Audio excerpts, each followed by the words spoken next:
Sa kaugnay na balita pa rin, malaki naman ang ipinagbago ng antas ng pamumuhay ng mga katutubong kabihog dahil sa tulong na ipinagkaloob sa kanila ng Iglesia ni Cristo.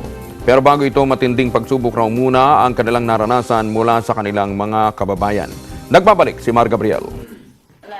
Bago pumasok sa patahian ng Iglesia ni Cristo, dating nagtatrabaho sa koprahan si Majeline Elite.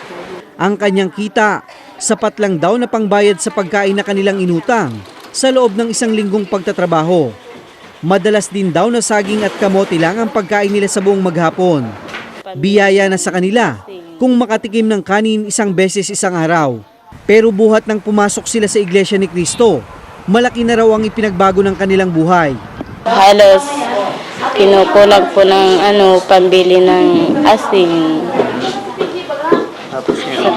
Pero ngayon, talagang kompleto na po sa pambili ng lahat na pangangailangan sa loob ng bahay. Halos ganito rin ang karanasan noon ni Arcely Garcia. Ang mga bagay daw kasi na dating pangarap lang para sa kanya, ngayon ay unti-unti nang natutupad. Napakasaya na po ng tribo talaga dito. Nagtatanim din po. Nagtanim din po. At sapat naman po, sobra-sobra.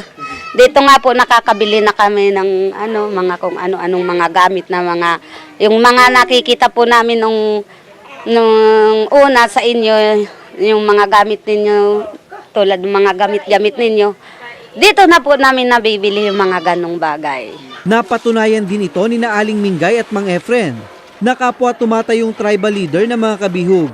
Kasabay ng pagangat ng antas ng kanilang buhay, nagbago din daw ang pagtingin sa kanila ng ibang tao.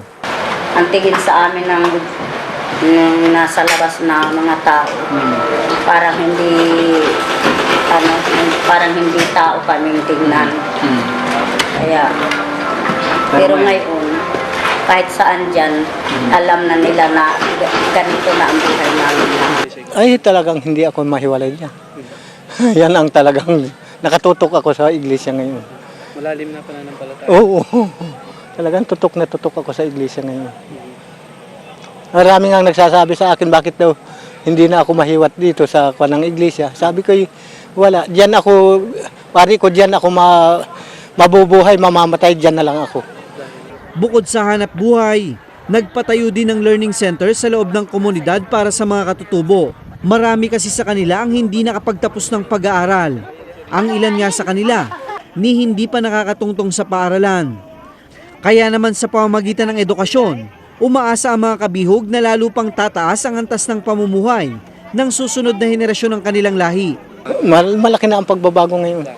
Lalo na wari ko sa susunod na. Magkakapantay-pantay na. Ito talagang panghabang buhay na namin itong dahil iglesia na po, hindi po kami sa ng iglesia.